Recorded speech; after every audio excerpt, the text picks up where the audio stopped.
Clippers ibinao ng dating players. Paano mananalo ang Lakers kapag ganito ang nangyayari? Trending ngayon ang Clippers mga amigo dahil tinalo sila ng Nuggets sa score na 104-113. Well, hindi naman talaga yung pagkatalo ang nagpa-trending sa kanila, kundi hindi kasi naglaro si Nikola Jokic at Jamal Murray, tapos kompleto ang kanilang Big Four pero natalo pa rin.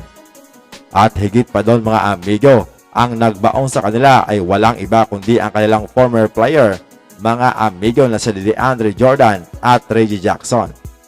Si Reggie Jackson ay gumawa ng 35 points, 5 rebounds at 13 assists. Samantalang si DeAndre Jordan ay gumawa ng 21 points at 13 rebounds, samahan pa ng 5 assists. Silang dalawa ang nanguna para sa Denver Nuggets mga amigo. Sa laro naman na ito ay nakipagtalo itong si Russell Westbrook sa courtside fans. Ayon kay Westbrook, kapag binabastos na ang kanyang pamilya ay hindi lang siya tatahimik. So ibang usapan daw kapag pamilya na ang dinadamay, okay lang daw kung patungkol sa trabaho. Samantala, naranasan ni LeBron James ang pinaka-worst na pagkatalo sa kanyang career kung saan sinausawa ng Lakers ng 44 points, 138-94 ang final score. Si LeBron James ay gumawa lamang ng 18 points at 5 assists at hindi man lang nakakuha ng kahit isang rebounds. Si Anthony Davis ay naka 17 points at 11 rebounds. Well, napakainit ng shooting ng Sixers mga amigo, lalo na sa 3-point territory kung saan gumawa sila ng 22 3-pointers at 7 lamang para sa Lakers. Higit pa dyan, gumawa ng 26 second chance points ang Sixers at 9 lamang para sa Lakers. Samahan pa yan ng 11 steals ng Sixers at ang masaklap pa mga amigo ay gumawa ng 17 turnover ang Los Angeles Lakers versus sa 5 lamang ng Sixers. Kaya paano talaga sila mananalo kapag ganito ang nangyayari?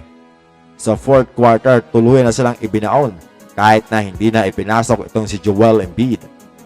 At dahil dyan mga amigo, mga bench player na rin ang pinaglaro ni Coach Darvin Ham. Kung i-assist natin ang laban mga amigo, mahina talaga ang naging depensa ng Los Angeles Lakers kaya pumapasok ang tira ng Sixers. Narito ang ilang clips na nagpapakita na medyo nakatulog lang saglit ang depensa ng Lakers. Hindi na rin talaga makakabawi pa ang Lakers mga amigo dahil nagkaroon na sila ng mental breakdown. Hindi na makikita ang eagerness para manalo patapos nga silang masawsawan. Kaya nang matanong si LeBron James kung ano ang dapat baguhin para hindi na maulit ang ganitong pangyayari, ayon kay LeBron ay napakarami daw. Hindi niya na in-specify pa kung ano ang dapat baguhin. Ayon kay LeBron, pinatay sila ng Sixers sa 3-point area at dapat lang ibigay sa Sixers ang credit dahil naipapasok nila ang kanilang mga tira kahit na nakakadepensa naman daw ang Lakers. Marami naman ang nainis, lalo na dito kay Coach Darvin Ham na trending na naman dahil sa wala daw itong in-game adjustment.